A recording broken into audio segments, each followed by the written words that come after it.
Welcome to the Steele Creek Explorer. I'm your host, Jeremy Stout. Today, we're going to introduce you to Tennessee's state mammal, and one of my favorites, the raccoon.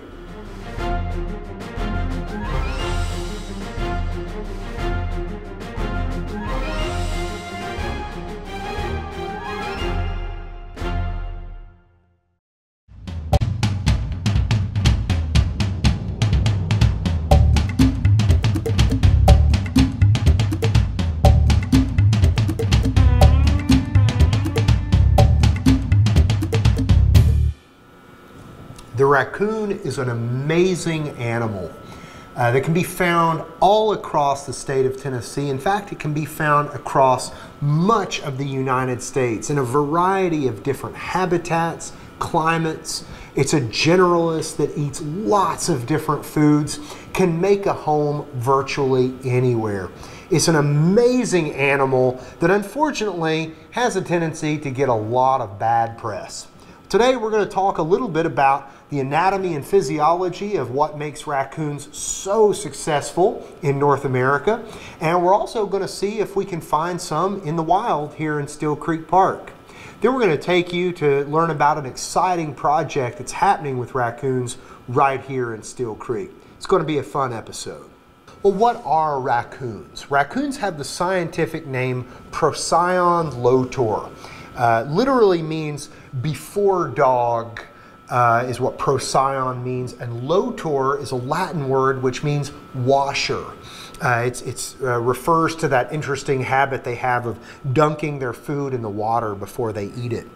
But raccoons are in the group of mammals called the carnivora, which includes most of the carnivorous mammals. But of course, raccoons are omnivorous. They're not obligate carnivores. They're in the carnivore group, but they eat lots of different foods. In fact, they eat a lot of different plant material as well. So raccoons are, they oftentimes go by the silly name trash panda. They are actually pretty closely related to the red pandas. And most scientists place raccoons as being pretty closely related to bears as well. So they're related somewhat to bears and dogs, but they are their own group. They're what we would call a mid-gilled carnivoran. That means they're not very small, they're definitely not very large, they're somewhere in between, and they exploit a lot of different food sources in a lot of different habitats. And they've been doing this for a very long time. Raccoons are very successful both in the habitat diversity that you find them in, but also across the ages. I have here a raccoon jaw from here in Steele Creek Park. This is one that was found dead of natural causes. This is a left lower jaw. It's missing most of his teeth. And I also have here a left lower jaw of a raccoon from the Ice Age. This is the same species that lives in the world today, but as you can see, aside from being just a little bit more robust, the fossil jaw is from maybe a slightly stockier or stouter animal, which is what you would expect from an animal that's living in the Ice Age when times are a little bit colder. It's virtually identical. Raccoons have been acting in this capacity of mid-gilled omnivore or carnivoran for a long time in a diverse array of habitats and locations.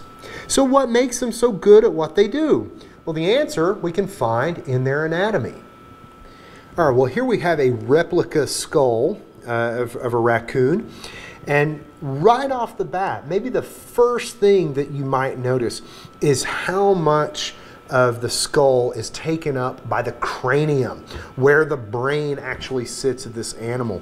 And anyone who's ever had a problem with raccoons, say getting into their trash or getting into their bird feeders, can attest to how intelligent these animals are.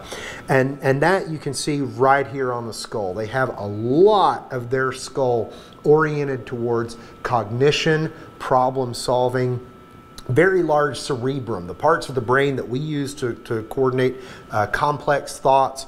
Raccoons have this as well. So they've got a great big brain driving their little bear-like bodies around. You start to look at the front of the face. You might see these scary looking canines that do ally them with the carnivora, as we mentioned. They are in the group of mammals that we call carnivora. But if you look at the teeth at the back of the jaw, both on the lower jaw and the skull, you start to find some teeth that might look pretty familiar to you. They look a lot like the teeth we have in the backs of our mouths.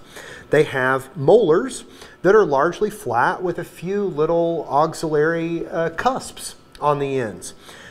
These are excellent omnivore teeth. Raccoons will eat a wide variety of foods. Of course, we know they love to eat crayfish, and they love to get a hold of insects and snakes and little bugs and animals that they find in the wild. They also eat a tremendous number of fruits and nuts and berries. They'll even graze and browse on leaves that they find of tender young plants. They eat almost anything that looks good to them, and that's a lot of different things. They are generalists that can find something to eat in virtually any habitat.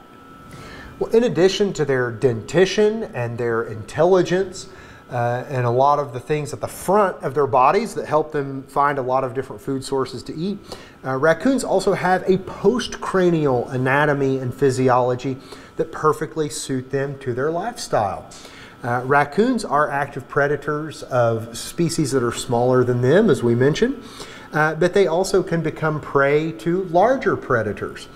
So one of the things you'll find is that raccoons actually have these sharp little claws. They have 4 limbs. They have hands that pretty closely resemble our hands, except they have claws on the end. Raccoons are very adept climbers.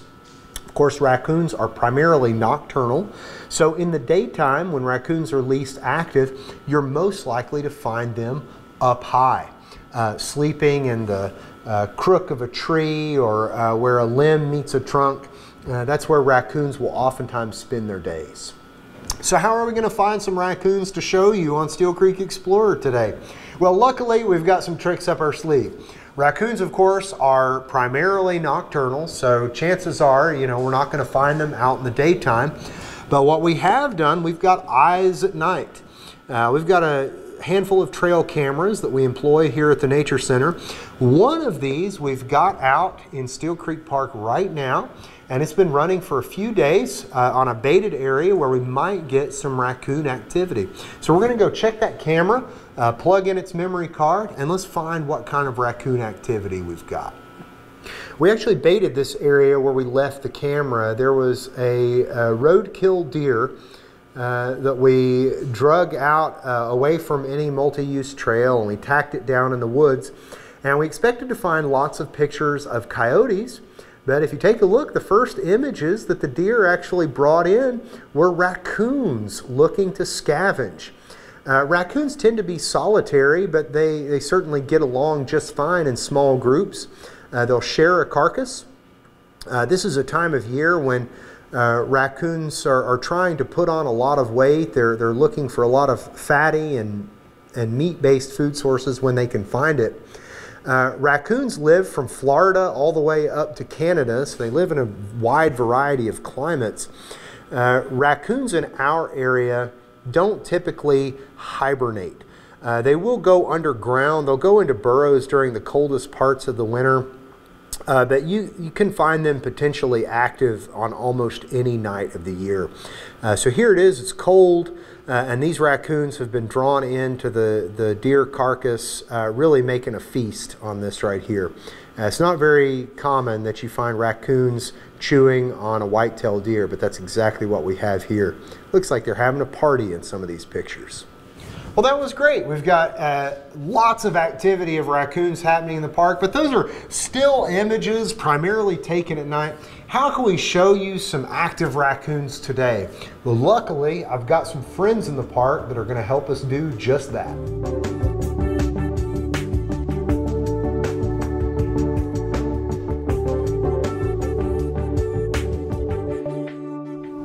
Well, Well, as we mentioned, the chances of finding a raccoon in the daytime when we're filming is probably not the best. So we're over here at the recycling area on the outskirts of Steele Creek Park, and I'm here with my friend Erin Patrick. She's a wildlife biologist with the USDA, and she's got an exciting project on raccoons here in Steele Creek Park she's going to tell us about. Hey, Erin. Hi. How are you? I'm good. A little chilly. It's a little cold today. A little That's cold. Right.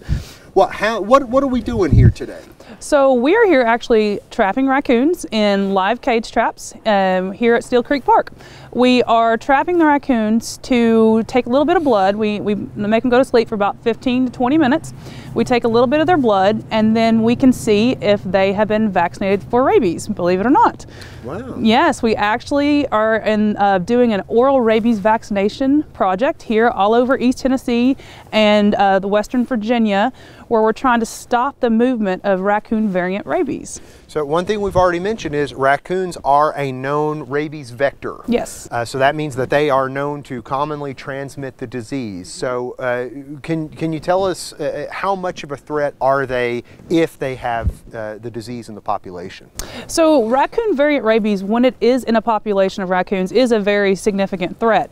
A lot of the reason is because humans and raccoons live in closely associated areas. Raccoons like trash. You know, they have the joke name Trash Panda.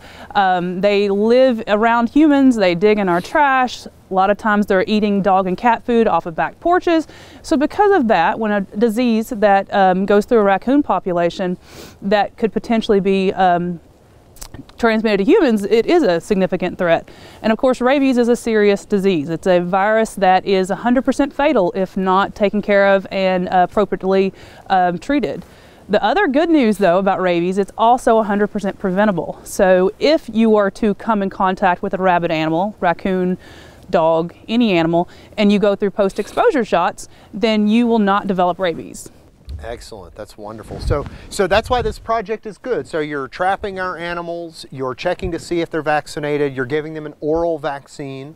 And so then what happens to the raccoons? Do they get whisked away to some government laboratory, never to be seen again? No, we keep everything here on site. So we trap the raccoons here at Steele Creek Park. We've got traps set off in the park, and we check them first thing every morning. And when we get a raccoon, we bring it back here, actually to the recycling area, and we immobilize it. We give it a drug that makes it go to sleep for about 15 minutes. We go through our process where we kind of check out the raccoon, make sure it appears healthy. Good news is everything we've seen so far appears healthy. We record if it's an adult or a juvenile. We record if it's a male or female, and we take its weight. And then we give it a unique number. So we actually put earrings in them that has a unique number for that raccoon. And then the big thing is we draw their blood. And when we draw their blood, we can take that blood sample, send it to the CDC, the Center for Disease Control, and they can tell us if that raccoon has antibodies to protect it from getting rabies. After all this is done, which that whole process takes about 10 to 15 minutes, we let the raccoon wake back up, and then we release it exactly where we caught it. So they don't leave the park, they stay on the park the whole time. They get put back out to where we originally trapped them. The only difference is we've taken a little blood sample and we've given them some nice little earrings to show off to their friends. Wonderful. So they get a little bit of bling to take back to the population. Exactly. And they've maybe missed a few hours, but other than that, they're none the worse for wear than they go back. They aren't. And the neat thing is we've been doing this project in Tennessee for about 15 years. And we've trapped here at Steele Creek several times. The last time that I was here was 2012. And yesterday, I caught a raccoon that had ear tags from 2012. 2012. So we had the raccoon in our hands in 2012. We took blood then, and again, I had the same raccoon, and that's why we give them the numbers. And so that raccoon is at least 6 years old. I haven't looked in our data to see exactly how old it is, but we know it was here in 2012. That's wonderful. So it is really neat to kind of follow the raccoons. 6 years is an old raccoon, to be quite honest. Most in the wild live 1 to 3 years, but it is neat, and to be able to kind of see how the raccoons are doing. We do commonly catch recaptures year after year. Yeah, so it's a pretty neat project. That's great. And so far, our raccoons that you've seen don't show any external signs of illness. You would say, from what you can tell with your eyes and ears, it seems like a healthy population. They are. Great. We were laughing yesterday. Fat? Yes, they are. They're definitely well fed. They are definitely have some extra padding to get them through winter. We found a few ticks on them, which is not abnormal, and I would say actually their tick load is pretty low. So overall, they look externally very happy and healthy. I don't have the results from the CDC yet to show they've been vaccinated for rabies, but overall, from looking at them, they look great. Can you show us some of your equipment and what you've been doing? This is real science. This is field biology out here testing the population, looking at individual animals. We've got now interesting data on at least a 6+-year-old raccoon here in the park. That's great. So wildlife biology is science that's not done in the typical controlled laboratory settings. Looks like you have everything you need right here on the back of this pickup truck. Can you tell me what some of your materials are? Sure. We do a lot of work from the back of pickup trucks, as you can imagine. So when we have a raccoon, like I said, we want to take as much information as we can from that animal. And so we start out by just getting a weight, so finding out how big the raccoon is. And then we give it, this is kind of important, we give it a unique number, like I was saying, a unique ear tag with a number that allows us to know kind of this history of this raccoon if we trap it again. And on that ear tag, it has its unique number. It also has a phone number on it. So if someone was to find, I don't know, a raccoon, you know, they found a road-killed raccoon, or if someone's trapping a raccoon and trap it, they can call this number and they can find out why this raccoon has ear tags, and then we can again give it the history of that raccoon. So we give each raccoon their own ear tag with their own number. Let's see, and then the big thing is that we pull blood, and the blood is what we send to the CDC, and we label the blood. So we take the blood in the vacuutainer and we label it with its ear tag number, so everything is associated with the same number. We give that we give that ear tag number on the blood and on the data sheet. So then we take the data back to the office and we input this all into a big database so we can have this information. That's wonderful. Very cool. Now I notice we've got some clippers here. Is that to give them a nice new dew to go back into the wild with? So we actually take the blood from their jugular vein. So when we do that, we clip a little bit of their hair down so we can get a visual of their jugular on their neck. So we clip their hair, and then we use the syringe and the needle to remove the blood that we need. Just makes it safer and less risk for the raccoons themselves. Just to it makes it easier to get the blood. Exactly. And so, yeah, we do all this from right back here, and then we let the raccoon wake up and we let him go about its merry way. Well, and to those ends, I understand we've got a raccoon or two that we're actually about to release. Yes. And I'm hoping we can tag along with you. That would be great. Excellent.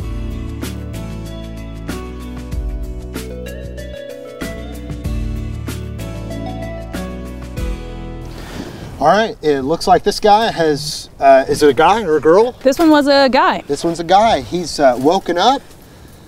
He's alert. He's still a little shaky on his feet. You can see that that metal ear tag. He is going back to the wild right where he was trapped.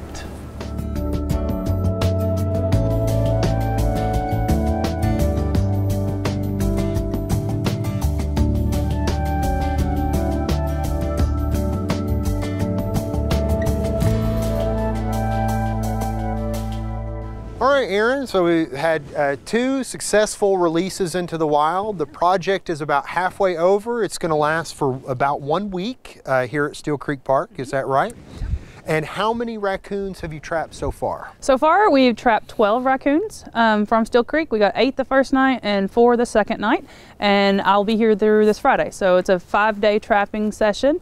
We'll see what else we get the rest of the week. That's great. And in addition to the 2 that we just released, all the others have gone back into the park and rejoined their fellows and their comrades. Exactly. That's wonderful. So what's next for the project? Year-round, we are doing what we call enhanced rabies surveillance, and that is where we will test raccoons, skunks, foxes, and coyotes for rabies that have had no human or domestic animal exposure. So if a person was bitten by a raccoon, they need to call the health department and go through the health department. However, if there's a sick raccoon in your area and you're concerned it may be rabid, then we will test those if they have not bit or scratched a person or an animal, a domestic animal. And so we do that year-round to try to make sure that there's no rabies cases in the area. Good news is, in Sullivan County, we've not had any raccoon rabies cases since 2012. That's great. That's wonderful. So the project is wrapping up here in Steele Creek Park. Are you going to come back here on an annual or semi-annual basis to trap? Yeah. So this is one of my favorite parks to trap. It's such a beautiful park. I personally enjoy. I personally enjoy it. So I will hopefully be back. We try to come back once a year and try to kind of keep up to make sure everything's still going good. So yeah, I should be back next November or December doing the same thing. That's great. Well, Erin, thank you so much for letting us tag along with you today, and thanks for all your exciting work you're doing with the USDA. Thanks for having me.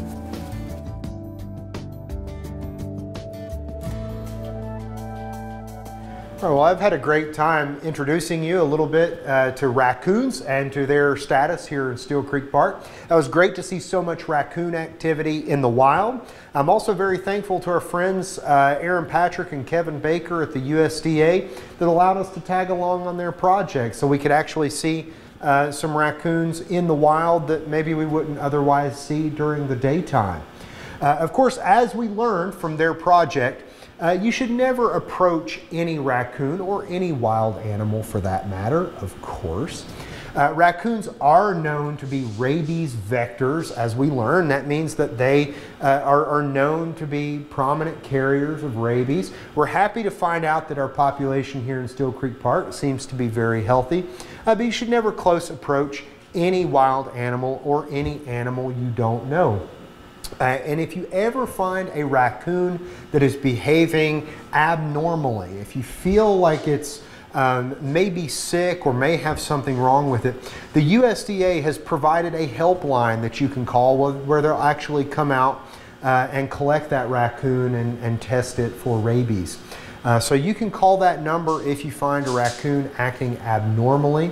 But whether you're coming out to enjoy raccoons from a safe distance or any of our other biodiversity and natural history, be sure to come to Steele Creek Park, because here's where you can be the explorer.